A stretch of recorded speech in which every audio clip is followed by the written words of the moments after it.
Hello guys, good evening. Dito kami ngayon sa bahay, no? Kasi may mga inasikaso kami papilis para sa mga death certificate ng aking father o kaya marriage contract sa mga papilis na kailangan namin sa processing.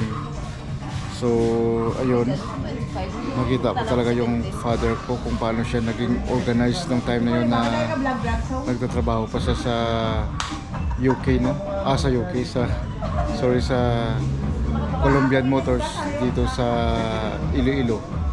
So, ibig sabihin guys, pakilala pala ako, baka yung mga bagong subscriber dyan, ako pala yung panganay na anak ng aking father.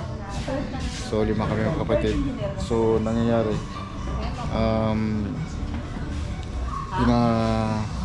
silip namin o kaya binuksan namin yung mga laman ng box, kung anong mga papilis na mga yung mga alaala namin sa aming tatay. Very organized talaga yung father ko. So dati siya, manager siya ng isang company, Colombian Motors, dyan sa may Mandurriao dati, malapit sa airport o sa unahan ng airport.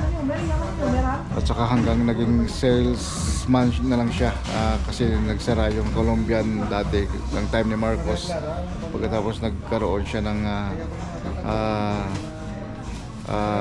pagkataon uli na nabuksan uli yung Colombian Motors, kaso lang iba na yung manager. So naging salesman na siya. So naging, ang nangyari dito, ito na yung kaniyang mga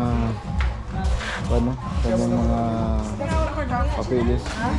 Napakaganda talaga ng mga alaala ng aking tatay, no? Kaya ang gawin natin dito guys, dahil roon ako ng lupa sa Guimaras, no?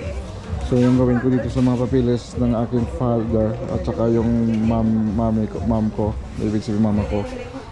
So yung gawin namin, o kaya ako nilagay ako ng museo, no? Doon sa Guimaras para ilagay ko lahat ng mga remembrance ng aking father, kasi mahalaga talaga yung aking tatay. Napakalaga yung kanyang ginawa sa amin nung siya nabubuhay pa.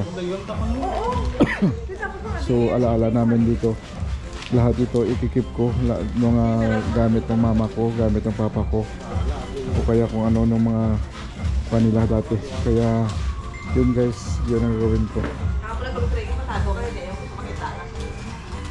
So guys, napaka-organized talaga ng aking father dahil sa mga ganyang ginawa dati nung siya'y nabubuhay pa, kung paano niya nilakad o paano niya ginamit yung mga kanyang kaalaman na maging siya, no? Maging active siya, kahit medyo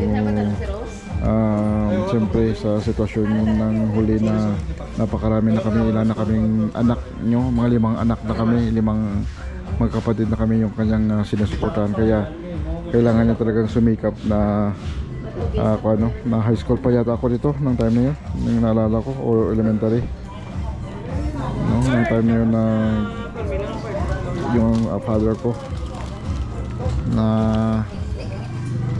inisikaso niya yung mga kanyang o kaya inorganize yung kanyang mga papilis para sa kanyang trabaho.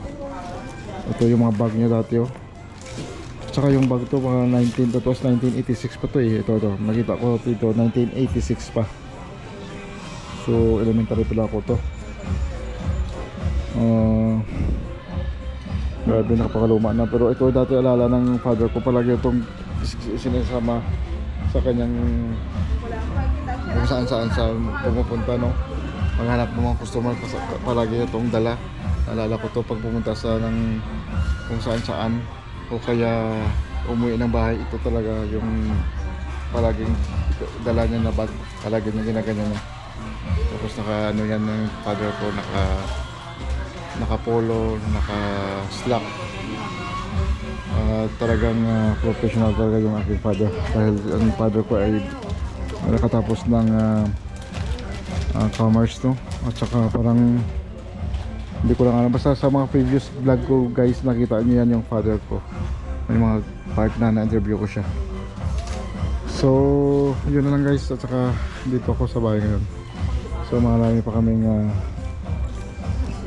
titingnan dito kung ano pa yung pwede namin makita. Tsaka keep ko lahat to para sa aking ipagawang museo pag may karoon ako ng budget sa Guimaras, Iloilo. Okay guys, so see you my next vlog.